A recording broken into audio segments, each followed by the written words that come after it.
आज मी सकाळीच माझी सगळी कामं आवरायला घेतली, कारण आज मला खूप म्हणजे खूप महत्त्वाच्या कामासाठी बाहेर जायचं होतं. स्वयंपाक वगैरे सगळं मी अंघोळीच्या आधीच उरकून टाकलं आणि नंतरनं मग अंघोळ वगैरे केली आणि माझं पण आवरलं. 8:30 वाजले होते, खूप उशीर झाला होता आणि जो वरती टॉप दिसला तोच घातला, कारण म्हटलं आता वेळच नाही आहे शोधण्यासाठी. जिजा उठली होती, तिला अंघोळ घातली आणि तिला पण मम्मीकडे सोडलं, कारण तिला जर मी तिकडे घेऊन गेली तर ती पण खूप ताटल्यागत होईल, कारण आम्हाला माहिती आहे तिथे गेल्यानंतर खूप उशीर लागतो.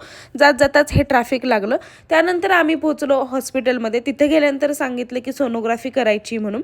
सोनोग्राफी वगैरे केली, पण रिपोर्ट यायला आम्हाला खूप म्हणजे खूप वेळ होता.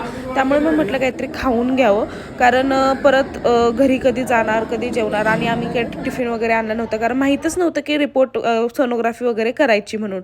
आणि तुम्हाला आता माहितीच आहे की लवकरच एक गुड न्यूज कळणार आहे. काय गुड न्यूज आहे हे पण तुम्हाला कळेलच लवकरच. खूप खूप कमी दिवस राहिलेत.